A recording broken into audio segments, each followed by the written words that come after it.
এবার ফাইল নিয়ে পালাচ্ছেন মুখ্যমন্ত্রী, এবার ফেঁসে যাবেন আইপ্যাক। সেই সাংবাদিকরা যখন প্রশ্ন করেন, মাননীয় মুখ্যমন্ত্রী রেগে একেবারে বম হয়ে যায়। 26-এর ভোটে খেলা হবে, তার আগে বড় খেলা। কি বলছেন সরাসরি সেই ফুটেজটা দেখুন।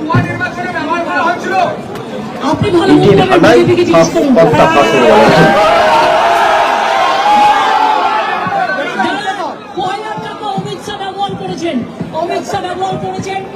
ভালো করে মনোযোগ দিয়ে শুনবেন। জগন্নাথ চট্টোপাধ্যায় ব্যবহার করেছেন, শুভেন্দু অধিকারী ব্যবহার করেছেন, এবং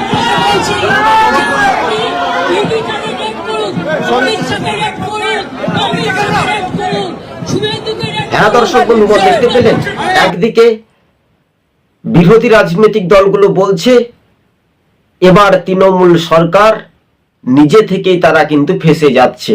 26-এর বিধানসভা ভোট যতই এগিয়ে আসছে ততই তৃণমূলের ভোট ব্যাংক সত্যি বাস্তবে কিন্তু কমছে। তাহলে কি কয়লার চুরির টাকা তাহলে নির্বাচনে কি কাজে লাগানো হতো?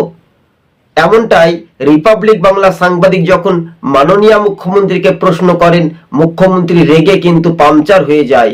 এবার ঠেলায় না পড়লে বিড়াল গাছে ওঠে না, ঠেলার নাম বাবাজি, দেখো এবার কত কি।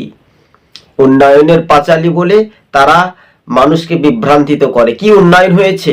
যে রাজ্যে শিক্ষা নেই, যে রাজ্যে বেকার যুবক পরিযায়ী শ্রমিকদের ভিন রাজ্যে কাজ করতে হয়, এটাই নিয়ে উন্নয়নের পাঁচালী?